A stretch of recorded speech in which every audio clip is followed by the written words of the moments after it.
So today I'm going to show you how to color anime characters using this colored paper. If you're curious about what this colored paper is, I will go ahead and leave a link in the bio.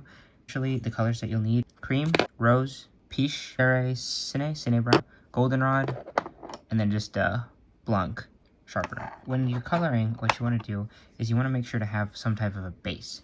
So what I like to do is I like to just kind of color around areas that I think are going to be fleshy. So this gives this like light pink, like color lightly. So the theory is you got to color light at the bottom and heavier at the top. So you're kind of building them in layers. So the first thing I would do is I would just color lightly of where I think there's going to be like some fleshy colors.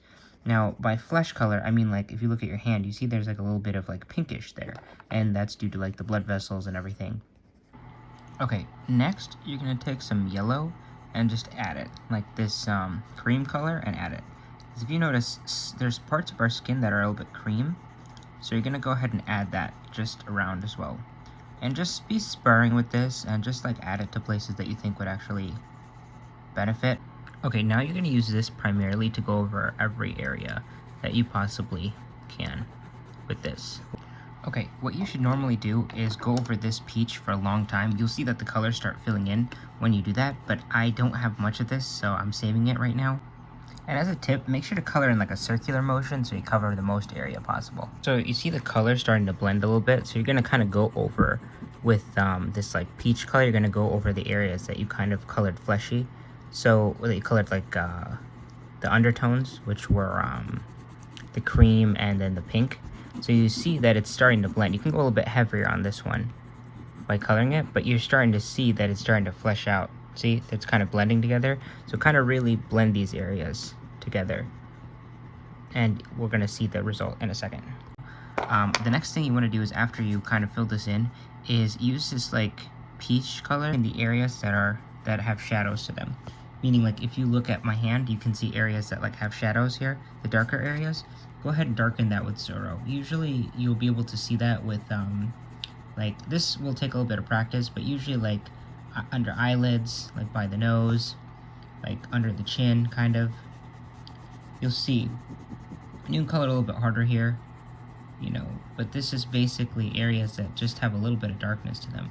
Like by the hairline, you'll see a little bit of darkness here on the skin, a little bit of darkness here, inside the ears, any area that is like crevices. Now we have this gold color, and I like to go over it lightly just to kind of like add a little bit of texture to the skin. Not a lot, but just like lightly go over some of these areas just to like give it a little bit more of a flare. Now go very light on this. I won't really, this barely shows. This should really not be showing much at all. Sienna brown. Okay, so with the sienna brown, you're gonna color like really dark shadows. Now these are like very, very dark, so this shouldn't really be doing much at all. As you're seeing here, these are really, really dark shadows.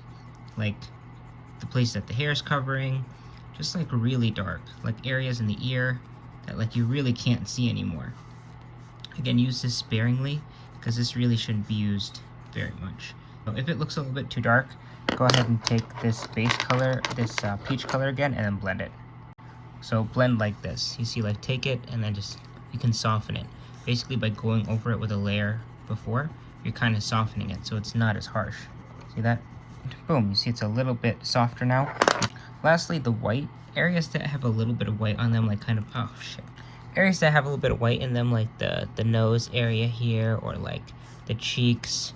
You'll see that there's like lighter areas, or like right over here on the eyes, a little bit of the sides of the ears that you'll see, some areas of the clavicle. And this is like a stylistic choice.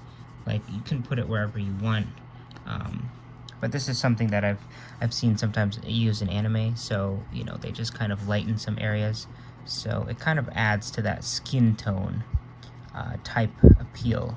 And there you go, there's Zoro. Go ahead, if you want me to complete this and make this a series, I'll show you how to color the eyes, the hair, and the clothes for different figures, and we can do that. Just leave a comment, a like, and subscribe to the channel, and then you can know when the next video comes out. Join the Discord too, because I'd love to see your art and get some tips. See ya.